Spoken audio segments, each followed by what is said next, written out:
Welcome back to our channel, everyone. Today is a beautiful day to grab a warm cup of coffee, settle into your favorite chair, and dive deep into the latest drama unfolding in Port Charles. Let us get right into the thick of it, because I have been watching the recent episodes of General Hospital, and I am practically shouting at my television screen. We absolutely need to talk about Drew Cain and this sudden, bizarre apology tour he has been parading all over town. Over the last few days, we have seen Drew walking around Port Charles with his head hung low, handing out apologies and claiming he desperately wants to make amends with the people he has wronged. He is putting on this incredibly convincing act of a man who has seen the error of his ways, a man who just wants peace and forgiveness. But if you are anything like me, you are sitting there narrowing your eyes and asking yourself, is any of this actually genuine? Or is there a massive, dark agenda hiding right beneath the surface? Because let me tell you, my intuition is ringing loud alarm bells, and I simply do not buy this sudden transformation for a single second. Just look at his recent, highly uncomfortable interaction with Portia Robinson.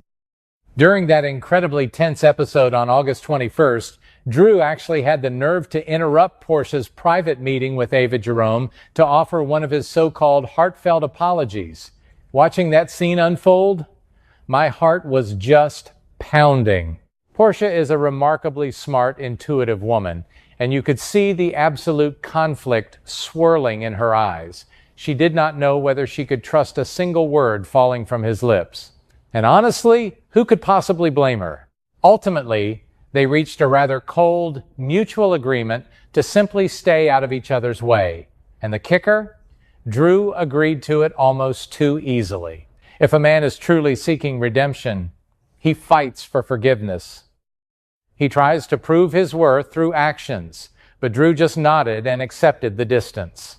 It felt less like a genuine attempt to heal a wound and much more like he was simply checking a box on his strategic to-do list. Then we have the deeply troubling situation with Curtis Ashford. Oh, this one really got my blood boiling. Drew went to Curtis, offered his grand apologies, and even took the stand to testify in his defense at the hearing. On paper, to an outsider, that looks like the ultimate act of unwavering loyalty between old friends. But let us be brutally honest here. Drew lied on that stand. He perjured himself to make Curtis look better to the judge. While some might see that as a noble sacrifice for a buddy in trouble, I see it as Drew creating a massive, inescapable debt. He is not doing this out of the goodness of his heart. He is doing it so Curtis owes him big time. He is buying loyalty with deception. And it is this exact manipulation that makes me so incredibly nervous for everyone caught in his orbit. He is weaving this tangled web of favors and lies, positioning himself as a savior while secretly holding all the puppet strings. This brings us to the absolute showdown at Aurora Media, and let me just say, I wanted to stand up and cheer for Michael Corinthos. Drew marched right into the company he co-founded with the late, beloved Sam McCall, and he had the audacity to ask Michael for a job. He played the humble card perfectly, asking for a low-level position or a consulting gig, acting as though he was willing to start from the absolute bottom. Considering his history with the company, it was a generous-sounding offer, but Michael saw right through the charade.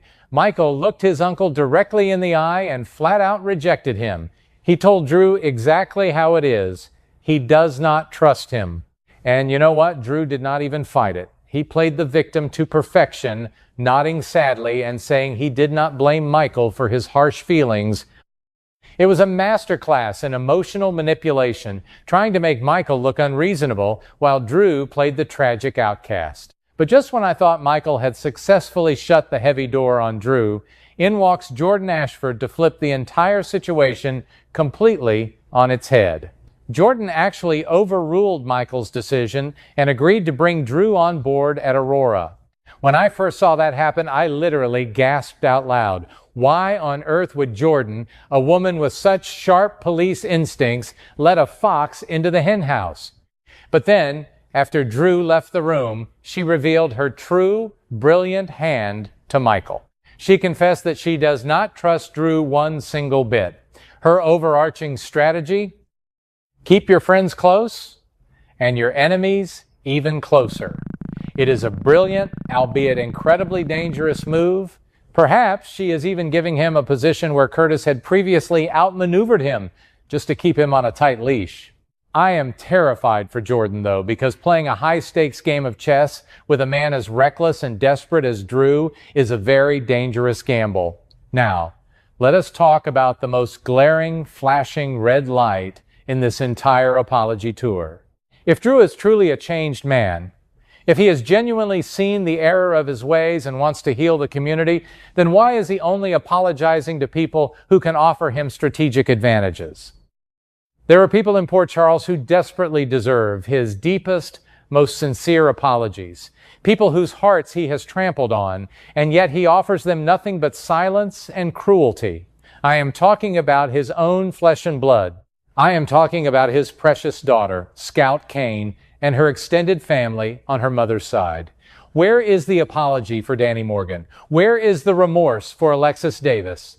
The undeniable fact that he is completely ignoring the people who need him the most is the ultimate, undeniable proof that this entire redemption arc is a complete and utter fraud. My heart absolutely breaks into a million pieces for little Scout. She has already lost so much with the tragic passing of her mother, Sam. She needs a father who is gentle, understanding, and emotionally supportive during these formative years. Instead, what is Drew doing? He is tightening his iron grip on her life. He is suffocating that poor, grieving girl with his controlling, dictatorial rules. He is actively forbidding her from seeing her own brother Danny, which is just inexplicably cruel and heartless. Instead of pulling his fragile family closer in a time of immense grief, he is isolating his daughter, building an emotional fortress around her, and calling it protection. It is not protection. It is absolute possession. And it makes me so incredibly angry to watch him parade around town playing the reformed saint while he treats his own daughter like a prisoner in her own life. Because of Drew's tyrannical and overbearing behavior, Scout is being forced into a corner where she has to lie and sneak around just to have a sliver of happiness and normalcy. She is secretly meeting up with Danny, and even more dangerously in Drew's eyes, she has found comfort in a beautiful, budding teenage romance with Rocco Falconeri. Oh, the sweetness of young love. Rocco is such a good, kind-hearted kid, and he is providing Scout with the emotional support and friendship she is so desperately starved of at home. But every time I see them together on screen, my stomach ties in painful knots because I know the massive explosion that is coming. Rocco is Sonny Corinthos' grandson. When Drew finally discovers that his daughter is sneaking around with a boy tied to the very man he absolutely despises, the fallout is going to be catastrophic. Drew is going to completely lose his mind, and poor Scout is going to bear the heavy brunt of his misplaced rage. And speaking of Sonny Corinthos, this is where Drew's true dark colors are shining through the absolute brightest. While he is busy shaking hands, smiling, and asking for forgiveness in the broad daylight, he is lurking in the shadows, plotting a massive takedown with Ava Jerome. Ava Jerome, of all people! If you are teaming up with a woman historically known for her lethal cunning, manipulation, and dark secrets, you are certainly not on a path to righteous redemption. Drew and Ava are actively conspiring to destroy Sonny.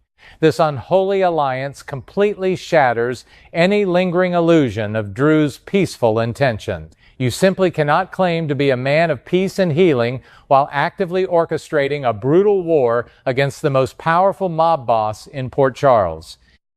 This secret partnership with Ava proves beyond a shadow of a doubt that the apology tour is nothing more than a brilliant smokescreen, a clever distraction designed to make everyone look the other way. But the piece of this intricate puzzle that has me the most anxious, the detail that is keeping me on the absolute edge of my seat, is his sudden, inexplicable need for Alexis Davis. The latest whispers and storyline hints indicate that Drew is going to need Alexis's help for something major, and this is setting the stage for a massive new shocker that will rock the town. Alexis has been through the absolute ringer over the years, and she is fiercely protective of her family, especially after enduring the heartbreaking loss of Sam. For Drew to approach her now, after coldly alienating Scout from Danny and treating her family with such blatant disrespect, requires a level of audacity that is almost frightening. What could he possibly need from her brilliant legal mind? Is it a manipulative play for custody or a scheme to gain control over Sam's remaining estate? Whatever it is, I can feel it deep in my bones that he is going to use Alexis's grief against her. As I sit here reflecting on all these rapidly moving parts, I am just overwhelmed by the sheer intensity of this storyline. The writers have done a truly phenomenal job of making us doubt, guess, and scream at our television screens in frustration.